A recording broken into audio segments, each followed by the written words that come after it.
Everyone, स्वागत है आपका आपके अपने चैनल स्टडी विथ राजा साहब में। तो आज का जो हम सेशन देखेंगे उसमें हम केमिस्ट्री के क्वेश्चंस पर बात करेंगे।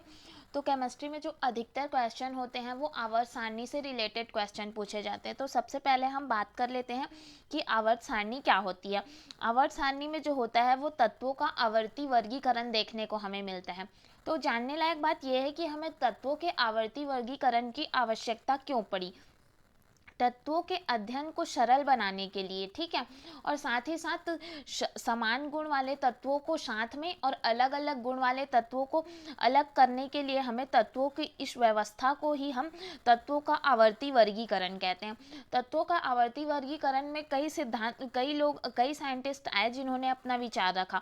जैसे डोबे राइनर ने अपना त्रिक सिद्धांत दिया, फिर उसमें कुछ त्रुटि रही, कुछ संशोधन किए गए। उसके बाद न्यूलैंड का अष्टक सिद्धांत आया। उसके बाद फिर मैंडलिफ आया। मैंडलिफ ने, आपको ये याद रखना है कि मैंडलिफ ने सबसे पहले आवर्त सारणी का निर्माण किया था, ठीक है, लेकिन उसमें भी कुछ कुछ कमियां रह गई जिसमें संशोधन किया गया। और उसके बाद मोशले आए जिन्होंने सन 1913 में हेनरी मोशले ने जो अभी आधुनिक आवर्त सारणी का हम यूज़ करते हैं उसका निर्माण किया, ठीक है। तो इससे पहले जो मैंडलिफ आए थे उन्होंने जो आवर्त सारणी का निर्माण किया था वो परमाणु भार के बढ़ते हुए परमाणु भार के क्रम में था। मतलब तत्व का जो था बढ़ता हुआ परमाणु भार का क्रम था।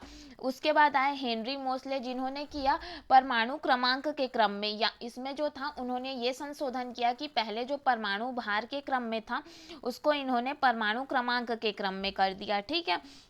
अब जब हम आवर्त सारणी की बात करें तो आवर्त सारणी में जो आपको ये दिख रहा है कुछ जो ऐसे होते हैं, ये हमारे सारे होते हैं जो जो हमें वर्टिकल लाइन दिख रही है वो हमारे वर्ग होते हैं, और जो हॉरिजॉन्टल होता है, ठीक है,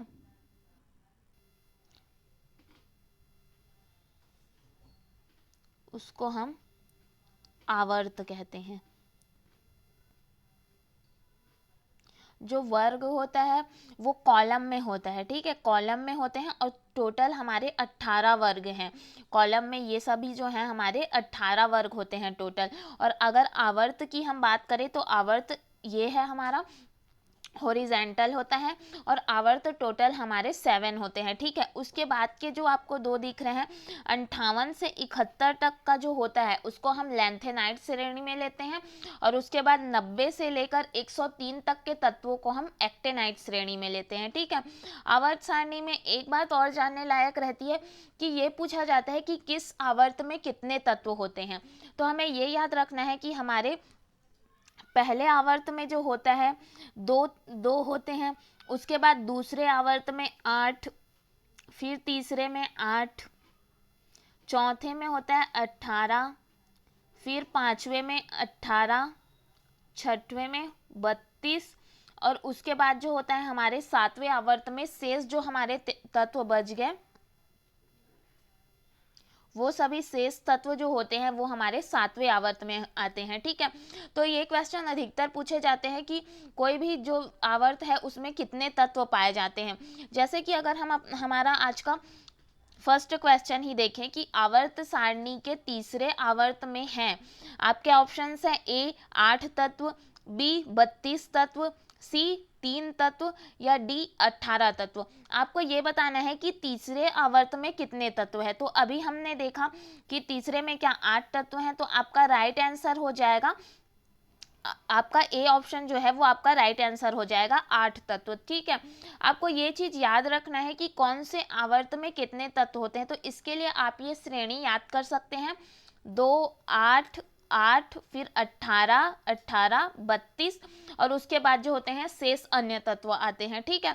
साथ ही साथ हमें आवर्त सारणी में ये देखने को मिलता है कि जब हम ऊपर से नीचे की ओर आते हैं, ठीक है, या हम अगर दाएं से बाएं की ओर जाते हैं तो जो गुण में होते हैं परिवर्तन, हमें भौतिक और रासायनिक गुणों में हमें परिवर्तन देखने को मिलता है। परिवर्तन कुछ इस तरह से होते हैं कि जैसे साइज बढ़ती है, घटती है, या क्षारकता या अम्लीयता।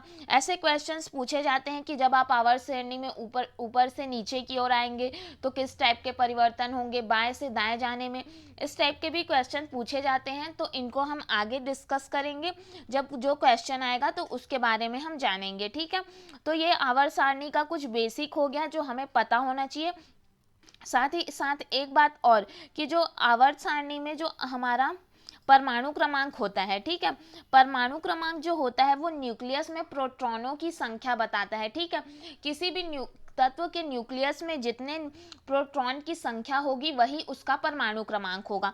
जैसे कि हम लिथियम की बात करें, लिथियम का परमाणु क्रमांक हमें पता है कि 3 होता है। ठीक है, तो उसका जो न्यूक्लियस होगा उसमें जो प्रोटॉन की संख्या होगी, उसमें प्रोटॉन मतलब धन आयन होता है, तो धन आयन की संख्या कितनी होगी, 3 होगी। ठीक है, जो परमाणु क्रमांक होता है वो न्यूक्लियस में प्रोटॉनों की संख्या को बताता है और वही उसका परमाणु क्रमांक होता है। अब अगर हम बात करें परमाणु द्रव्यमान की, तो परमाणु द्रव्यमान जो होता है वो 2 गुणित परमाणु क्रमांक होता है। इसको हम पूरा इरेज कर लेते हैं।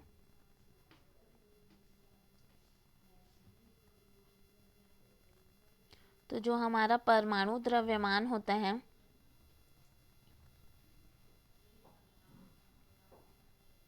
परमाणु द्रव्यमान 2 गुणित परमाणु क्रमांक होता है। ठीक है, जैसे कि हमने बात की, हम लिथियम की ही बात कर रहे थे तो हम उस पे ही आते हैं। लिथियम का अगर हमें परमाणु द्रव्यमान निकालना है, ठीक है, 2, उसका परमाणु क्रमांक हमको पता है, सॉरी उसका परमाणु क्रमांक 3 होता है, तो इसका परमाणु द्रव्यमान क्या हो जाएगा, 6 के लगभग होगा ये। ठीक है, ये लगभग मान है, हम इसको एकदम एक्यूरेट नहीं बोल सकते क्योंकि लिथियम का जो द्रव्यमान होता है वो 6.9 होता है। मतलब हम लगभग मान सकते हैं कि जो परमाणु क्रमांक है उसका हम अगर 2 से गुणा कर दे तो वो लगभग हमें मिल जाता है कि परमाणु द्रव्यमान का मान हमें प्राप्त हो जाता है। ठीक है, अब हम बात करते हैं हमारे नेक्स्ट क्वेश्चन की। पहला क्वेश्चन हमने देख लिया, नेक्स्ट क्वेश्चन हम देखते हैं।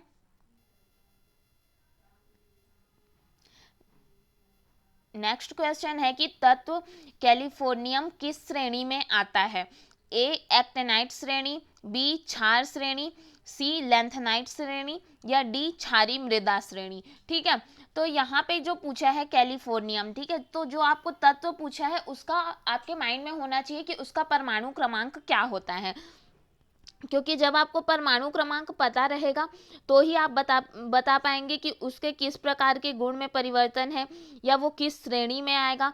ये सब जानने के लिए आपको उसका परमाणु क्रमांक पता होना चाहिए। ठीक है, तो यहाँ पे जो पूछा गया है क्वेश्चन की कैलिफोर्नियम, ठीक है, तो कैलिफोर्नियम जो होता है हमारा उसका परमाणु क्रमांक 98 आता है। ठीक है, 98 होता है उसका परमाणु क्रमांक। और अभी ही हमने जाना है कि जो 90 से 103 के बीच में होते हैं वो किस में आते हैं, एक्टिनाइट श्रेणी में आते हैं। ठीक है, तो जो इसका परमाणु क्रमांक 98 है तो ये क्या होगा, हमारा एक्टिनाइट श्रेणी में आएगा। ठीक है, तो आपका ये जो ऑप्शन फर्स्ट है वो आपका राइट आंसर हो जाएगा, ये एक्टिनाइट श्रेणी में आते हैं। अब नेक्स्ट क्वेश्चन हम देखते हैं कि आवर्त सारणी के एक ही समूह के तत्व को कहते हैं, एक ही समूह के तत्व रखते हैं, क्या समानता होती है उसमें हमें ये बताना है। आपके ऑप्शंस हैं, ए समान प्रोटॉनों की संख्या, बी समान संयोजकता कक्ष, सी समान संयोजकता इलेक्ट्रॉन या डी समान इलेक्ट्रॉन बंधुता। ठीक है, तो आवर्त सारणी में जो एक ही समूह के तत्व होते हैं, अभी हमने जाना कि प्रोटॉनों की संख्या जो होती है एक ही समूह के तत्व है, मतलब उसमें परमाणु क्रमांक सबका अलग अलग होगा, मतलब प्रोटॉनों की संख्या तो समान हो ही नहीं सकती। अगर हम समान संयोजकता कक्ष की बात करें तो वो भी समान नहीं हो सकते। तो आपका ये जो थर्ड ऑप्शन है समान संयोजकता इलेक्ट्रॉन, इलेक्ट्रॉन की बात हो रही है यहाँ पे, कक्ष की नहीं, समान संयोजकता इलेक्ट्रॉन आपका राइट आंसर हो जाएगा। ठीक है, क्योंकि आवर्त सारणी में एक ही समूह के जो तत्व होते हैं उनका जो बाह्यतम इलेक्ट्रॉनिक विन्यास होता है वो एक समान होता है। ठीक है, एक ही समूह के जो तत्व होंगे उसका जो बाह्यतम इलेक्ट्रॉनिक विन्यास होता है ना वो एक समान होता है, इसलिए जो हमारा थर्ड ऑप्शन है वो राइट आंसर हो जाएगा। नेक्स्ट क्वेश्चन हम देखते हैं कि लेड का इलेक्ट्रॉनिक विन्यास जो कि दिया है 4d10 और 5s2 है, तो हमें वो बताना है कि वो आवर्त में या फोर्थ आवर्त में होगा या षष्टम या सप्तम या पंचम, मतलब हमें उसका किस आवर्त में होगा ये हमें बताना है। ठीक है, तो लेड के जो हमें यहाँ पे दिया गया है इलेक्ट्रॉनिक विन्यास, तो इलेक्ट्रॉनिक विन्यास से हम इसका परमाणु क्रमांक भी बता सकते हैं। तो परमाणु क्रमांक के आधार पर हम आसानी से बता पाएंगे कि ये किस में आएगा। ठीक है, तो इसका जो होता है परमाणु क्रमांक वो होता है 82। ठीक है, अगर भार की बात करें तो ये इसका होता है। ठीक है, तो हमें इसका इलेक्ट्रॉनिक विन्यास जो कि हमें दिया गया है, तो इसके ये जो तत्व है अगर आप सामने जाके हम आवर्त सारणी में देखें तो ये षष्टम आवर्त में होता है। ठीक है, तो आपका जो सेकंड ऑप्शन है वो राइट हो जाएगा। इस टाइप के क्वेश्चन अगर आपको पूछे जाएंगे तो आपको उसका, आप चाहें तो इस इलेक्ट्रॉनिक विन्यास के आधार पर उसका परमाणु क्रमांक बताकर भी आप जान सकते हैं। साथ ही साथ अगर आपके माइंड में है तो आप ये आसानी से बता सकते हैं कि ये कौन से आवर्त में आएंगे। नेक्स्ट क्वेश्चन देखते हैं कि वह तत्व जिसका परमाणु क्रमांक 56 है आवर्त श्रेणी के किस ब्लॉक में आता है। अब आपको यहाँ पे क्या दिया गया है, ये क्वेश्चन थोड़ा अलग है, इसमें आपको परमाणु क्रमांक दे दिया है और आपको किस ब्लॉक में आता है ये बताना है। ठीक है, तो जो टोटल ब्लॉक होते हैं, एस ब्लॉक होता है, पी ब्लॉक होता है, डी ब्लॉक होता है और एफ ब्लॉक होता है, ये आपको ऑप्शंस दिए गए हैं, S block, P block, D block और एफ ब्लॉक। ठीक है, तो आवर्त सारणी में जो 56 परमाणु क्रमांक वाला होता है वो हमारा बेरियम होता है। तो बेरियम का यहाँ पे आप इलेक्ट्रॉनिक विन्यास निकाल सकते हैं। ठीक है, बेरियम जो होता है हमारा, उसका अगर हम इलेक्ट्रॉनिक विन्यास पूरी तरह से निकालें तो इसका जो लास्ट में होगा, ठीक है, लास्ट में जो इसका फिल होंगे वो होंगे 5p6 होंगे और 6s2 होंगे। ठीक है, तो यहाँ पे जो लास्ट जो हो रहा है आपका s ऑर्बिटल में भर रहे हैं, इलेक्ट्रॉन जो बाह्य कोश में भर रहे हैं वो सारे s ऑर्बिटल में भर रहे हैं, मतलब ये जो तत्व होंगे वो s ब्लॉक के तत्व होंगे और आपका जो फर्स्ट होगा वो राइट आंसर होगा s ब्लॉक के तत्व। ठीक है, आप इसी तरह से किसी के भी परमाणु क्रमांक के आधार पर आप उसका इलेक्ट्रॉनिक विन्यास निकाल कर आप बता सकते हैं कि वो किस ब्लॉक के अंतर्गत आएंगे। नेक्स्ट क्वेश्चन है कि आवर्त सारणी के दीर्घ रूप में आवर्तों की संख्या है। ये हमने स्टार्टिंग में ही बताया है कि जो हमारे वर्टिकल कॉलम होते हैं उसको हम वर्ग बोलते हैं, वर्टिकल कॉलम जो होता है उसको हम वर्ग बोलते हैं और जो हॉरिजेंटल होता है, हॉरिजेंटल रोज होते हैं उसको हम आवर्त बोलते हैं। ठीक है, तो यहाँ पे पूछा है कि आवर्त सारणी में हमें आवर्त की संख्या बतानी है, तो आवर्त की संख्या जो होती है हमारी 7 होती है और इसका राइट आंसर हो जाएगा 7b। नेक्स्ट क्वेश्चन है कि निम्न में से कौन सा परमाणु क्रमांक का युग्म एक ही समूह के तत्वों को प्रदर्शित करता है। आपके ऑप्शन है ए 11 12, बी 13 या 30 और सी है 13 और 31, उसके बाद डी है 14 और 33। हमें ये बताना है कि इसमें कौन सा युग्म ऐसा है जो जिसमें सारे एक ही तत्व के समूह होते हैं। ठीक है, तो इसमें जो आप देख रहे होंगे कि परमाणु क्रमांक 13 और 31 के तत्व में जो होता है उसके बाह्य कोश का अगर हम इलेक्ट्रॉनिक विन्यास निकालें तो वो होगा 3s2 हो जाएगा और 3p1 होगा और होता है हमारा 3d10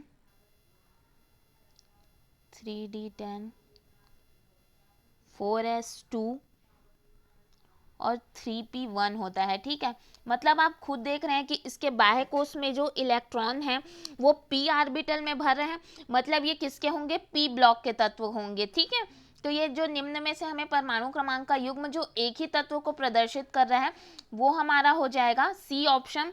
3 से 31 तक के जो तत्व होते हैं वो हमारे राइट आंसर हो जाएंगे। नेक्स्ट हम देखेंगे कि आवर्त सारणी के चौथे आवर्त में तत्वों की संख्या हमें बतानी है। ठीक है, 8, आपके ऑप्शन है ए 8, बी 18, सी 32 या डी 21। तो आवर्त सारणी में चौथे तत्व का हमें बताना है, तो हमने ये कहा था स्टार्टिंग में ही कि हमें ये क्रम याद रखना होगा, जो 2 8 8 18 18 और 35, उसके बाद जो थे हमारे शेष तत्व आ जाएंगे। तो यहाँ पे आपको क्या पूछ रहा है कि चौथे आवर्त में हमें तत्वों की संख्या बतानी है। चौथे आवर्त मतलब क्या हो जाएगा आपका 18, या आपका राइट आंसर हो जाएगा 18। नेक्स्ट क्वेश्चन हम देखते हैं कि प्रत्येक आवर्त में बाएं से दाएं चलने पर तत्व का धात्विक प्रवृत्ति, ये चीज़ हमने कहा था कि कुछ कुछ भौतिक गुणों के या रासायनिक गुणों के आधार पर हमें क्वेश्चंस पूछे जाते हैं कि हम आवर्त में बाएं से दाएं या ऊपर से नीचे जाएंगे तो जो प्रवृत्ति होगी वो बढ़ती है, घटती है। आपके ऑप्शन है ए बढ़ती है, बी घटती है, सी स्थिर रहती है, या डी बढ़ भी सकती है और घट भी सकती है। ठीक है, तो प्रत्येक आवर्त में यहाँ पे बाएं से दाएं चलने की बात कही गई है। तो जो जब हम किसी भी आवर्त में बाएं से दाएं जाते हैं, ठीक है, तो जो तत्वों की धात्विकता होती है वो घटते जाती है। ठीक है, जैसे कि अगर हम बात करें इस आवर्त सारणी को, अगर हम देखें, आवर्त सारणी हम ले आते हैं, ये अगर आवर्त सारणी को हम देखें, ठीक है, तो हम अगर सेकंड की बात करें, सेकंड जो है हमारा, उस पर हम बात करें, ये लिथियम वाला जो दिख रहा है, इस आवर्त की अगर हम बात करें तो इसमें जो होता है लिथियम जो होता है हमारा वो धातु होता है। ठीक है, उसके बाद का अधातु होता है, उसके बाद का उपधातु होता है, फिर हम देखें तो कार्बन जो होता है अधातु होता है, फिर उसके बाद अधातु, ये भी अधातु होता है, ये भी अधातु होता है। तो इधर क्या हो रहा है, इसमें जो धात्विक प्रवृत्ति है वो जैसे जैसे हम बढ़ रहे हैं तो वो घटते जाती है। ठीक है, तो ये हम कह सकते हैं कि तत्वों की धात्विकता उनके धन विद्युतीय गुणों पर निर्भर करती है। मतलब किसी भी तत्व का धन विद्युतीय गुण जितना अधिक होगा उसकी धात्विकता भी क्या होगी, उतनी ही अधिक होगी। तो जैसे इसका जो बी होगा वो राइट आंसर हो जाएगा हमारा, बी ऑप्शन, की धात्विक प्रकृति क्या होती है, घटती जाती है। यह हमारा राइट आंसर हो जाएगा।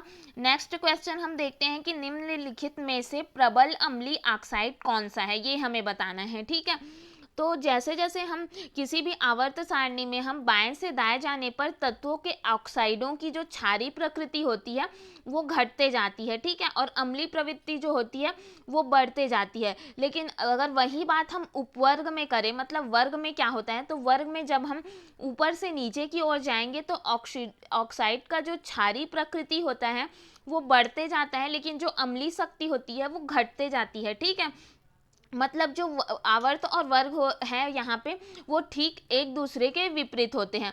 तो हमें जो तत्व दिए गए हैं हमें, ठीक है, ये तत्वों पर हमें बात करना है। तो ये जो है ये हमें लाइन से ही क्रम में दिया हुआ है।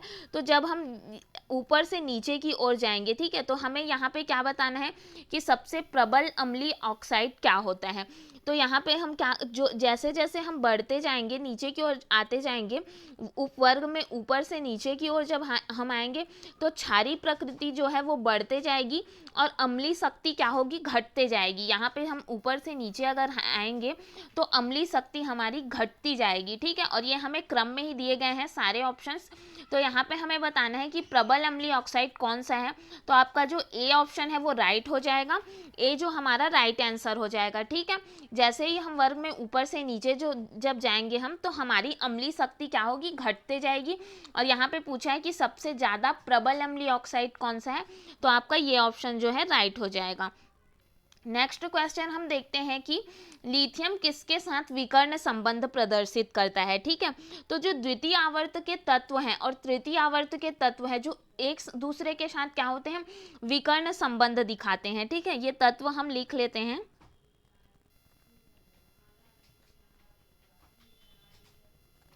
Barium, boron, carbon, sodium, magnesium, aluminium, silicon, ये सब। ठीक है, तो इसमें जो बोल रहा है विकर्ण संबंध, तो क्या होता है, ये जो लिथियम होगा वो मैग्नीशियम के साथ बेरियम होगा वो एल्यूमिनियम के साथ, बोरॉन होगा वो सिलिकॉन के साथ। ये क्या करते हैं, विकर्ण संबंध दिखाते हैं, ठीक है। जो ये होता है कि जैसे जैसे द्वितीय आवर्त में लिथियम के गुण देखेंगे हम, और तृतीय आवर्त में अगर हम मैग्नीशियम का गुण देखें, ठीक है, द्वितीय आवर्त के लिथियम और तृतीय आवर्त के हम मैग्नीशियम का गुण देखेंगे, तो ये गुण क्या होते हैं, मिलते जुलते होते हैं, गुण जुलते होते हैं, इसीलिए ये क्या होते हैं, इसको हम विकर्ण संबंध कहते हैं, ठीक है। वहीं अगर हम आगे देखें तो बेरियम और एल्यूमिनियम का जो होगा वो कुछ कुछ जो गुण होंगे वो मिलते जुलते होंगे, ठीक है। उसी तरह ये आगे भी हम देखें तो इनके भी गुण मिलते जुलते होंगे, इसी को हम क्या कहते हैं, विकर्ण संबंध कहते हैं, ठीक है।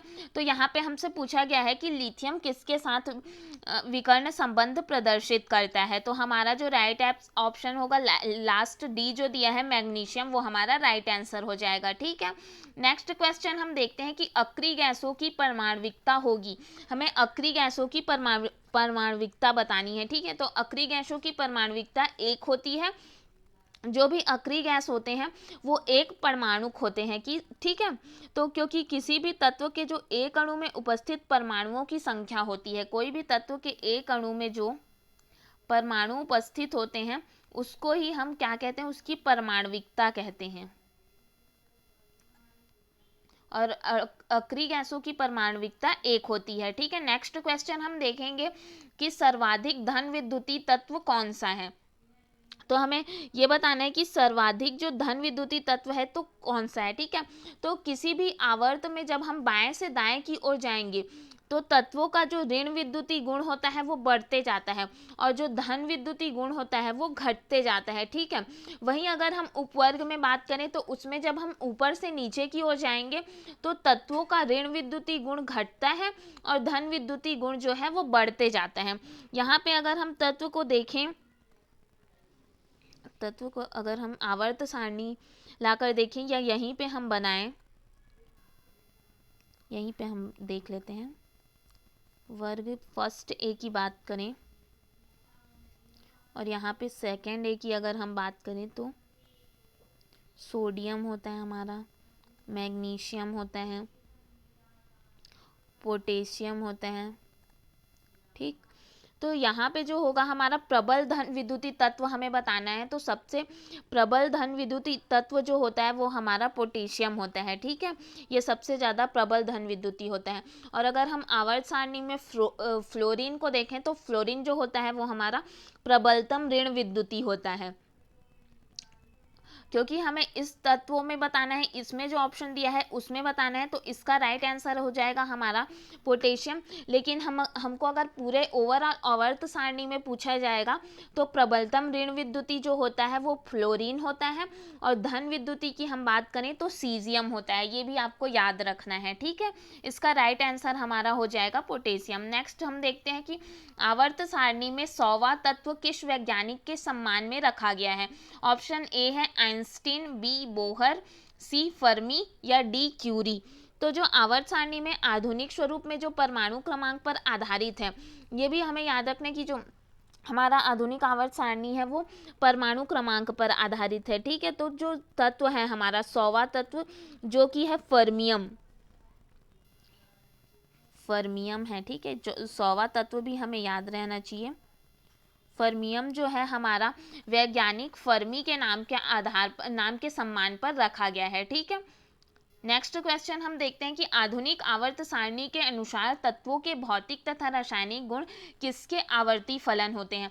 तो ये हमने जाना कि जो आवर्त सारणी मोशले ने प्रस्तुत की थी, जो सबसे पहले जो आवर्त सारणी का निर्माण किया था वो मैंडलिफ ने किया था, ठीक है। मैंडलिफ जो आवर्त सारणी थी वो परमाणु भार के बढ़ते हुए क्रम में थी, मतलब जैसे जैसे हम आगे बढ़ते जाते तो जो सारे तत्व थे वो अपने परमाणु भार के क्रम पर रखे गए थे। लेकिन जो मोसले ने आधुनिक आवर्त सारणी प्रस्तुत किया उसमें यही अंतर था कि इसमें जो सारे तत्व थे वो परमाणु क्रमांक के क्रम पर रखे गए थे, बढ़ते परमाणु क्रमांक के क्रम में। तो आपको यही पूछा जा रहा है, यहाँ पे बात हो रही है आधुनिक आवर्त सारणी की, तो आपका जो ए ऑप्शन हो जाएगा वो राइट आंसर हो जाएगा हमारा, कि परमाणु क्रमांक के क्रम पर रखा गया है, ठीक है। आज हमने कुछ 15 क्वेश्चंस केमिस्ट्री के देखे। अगर आपको कोई भी डाउट होगा तो आप हमें कमेंट सेक्शन पर बताइएगा। Thank you so much.